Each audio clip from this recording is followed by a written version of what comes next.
If you wake up at a different time, in a different place, could you wake up as a different person? My girlfriend pulls me aside recently. We need to talk, babe. It sounds ominous, but being the over-accommodating people-pleaser that I am, I agree to a meeting without much complaint. Later she hits me with the bombshell that I subconsciously knew was coming all along. I don't want to be in a relationship. It's not you, it's me. I really like you, but I need space. All the usual bullshit cliches. I don't hold it against her though. Secretly, I knew our relationship was on the rocks, but the news still hurts. I feel sick. I can't bring myself to argue or even beg. I'm a nice guy. I don't like to rock the boat. So I revert to my favorite negotiation tactic of letting the other person win. I head home in abject shame and cry myself to sleep. Still do. This was a wake-up call. What I need to do now is make a decision. Fuck. Commitment. My only weakness. They say how you do one thing is how you do everything. My relationship, my channel, they're all afflicted with the same disease. Apathy. I don't like challenge, so I often avoid going above or beyond the minimum requirements for getting by. Just call me Schrodinger's cat. Am I alive? Am I dead? It's hard to tell sometimes. I've hermetically sealed myself off in a little box, safe from reality. Sometimes suffering is our best teacher. Things need to be pretty shit before I even start to contemplate change. We're limited beings, so we're inclined to be stingy with our resources. This is how I justify my laziness. I'm the type of person that needs to be dragged kicking and screaming into action. Mindlessly scrolling, napping or fapping, these are all much easier than facing my problems head on. Thankfully, and it's actually hard for me to say that, but in the long run I know it's true, thankfully, the breakup broke me. The last straw in a series of mediocre efforts. It was a moment of clarity. I'm in pain. I've decided that this will be the inciting incident, the call to adventure in my hero's journey. It snapped me out of complacency. What have I been doing with my life? All right, universe. I'm ready.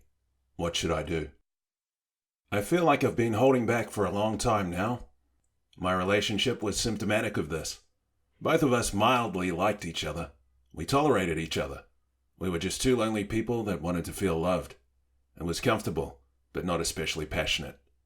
Beware, my friends, of comfort. It's the most dangerous substance known to man. Well, in the end, she knew better than I. She did the right thing. I was too chicken shit to make a move. My attitude is revealing. It uncovered my underlying assumptions about scarcity, abundance, external validation, tragedy, and comedy. All important topics that we'll get to some other time. For now, I'm the kind of guy that Jordan Peterson warned you about.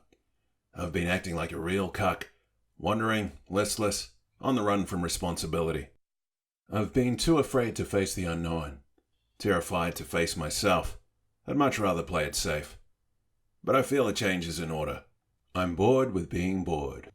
We all need a purpose in life. It helps to clarify things. It literally gives you a reason for being. Without one, any outcome is okay in principle, but in practice, you'll end up living a life of quiet desperation. I remember this quote from Joseph Campbell. People say that we're all seeking a meaningful life.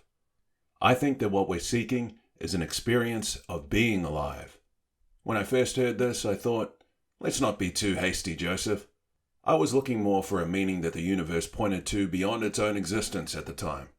Now, whether there is a transcendent meaning to life is a question for another video.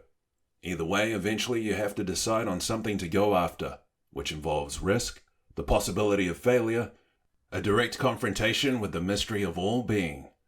It creates real stakes. All the kinds of things that I usually fucking hate. But if there's no goal, there's no game. And this is where I think Joe has a point now.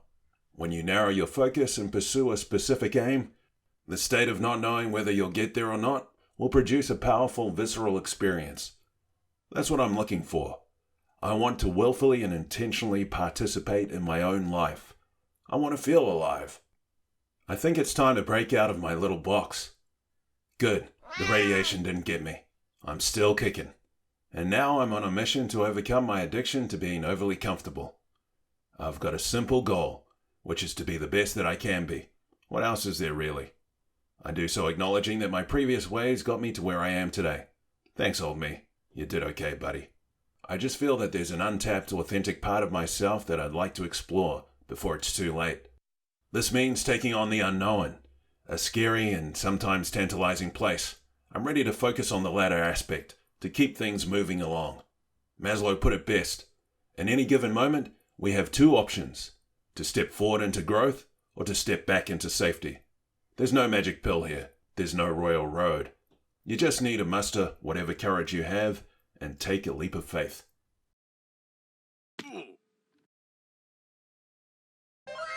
So, what does this mean for the channel? I want to undertake a grand experiment. I've been afraid to violate the boundaries of my comfort zone for far too long. It's time to extend their reach. I'm going to keep talking about philosophy, psychology, religion, politics, magic, whatever helps really. But one thing I'm going to add is trying out some practical heuristics more often.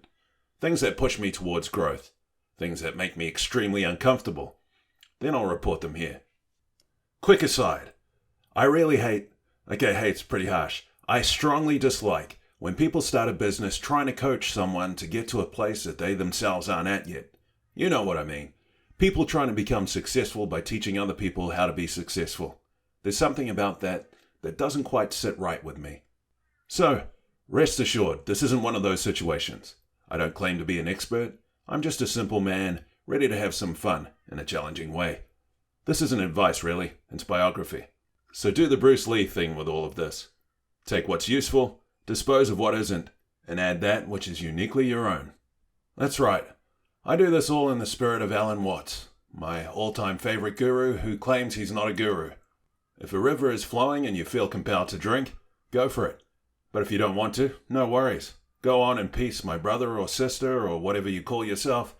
The river's going to keep on flowing anyway. As a concrete example of what to expect, I've just started reading Rejection Proof by Jaya Jang. It's about what it sounds like, the author trying to overcome his fear of rejection. He does so by making increasingly more ridiculous requests of people and documenting the encounters on his blog and on YouTube. On day 1, he asks a random security guard if he can borrow $100. On day 2, he asks for a free refill on a burger. I'm going to follow his lead. Leave ideas in the comments for things you'd like to see me try out. The more creative, the better. I'll give some of them a go and get back to you. And also feel free to give it a try yourself. I'm either going to end up as a cautionary tale or an object lesson in redemption. Wish me luck. So that all fits nicely with today's theme. Getting comfortable with being uncomfortable has been a real issue for me.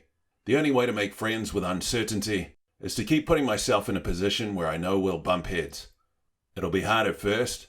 I find it quite difficult to abide ambiguity, but I'm starting to realize now that not knowing is half of the fun. If your desired outcome were certain, you'd never be surprised to learn anything new. And what kind of life is that? Tune in next time to see how it all goes down. Thanks for watching.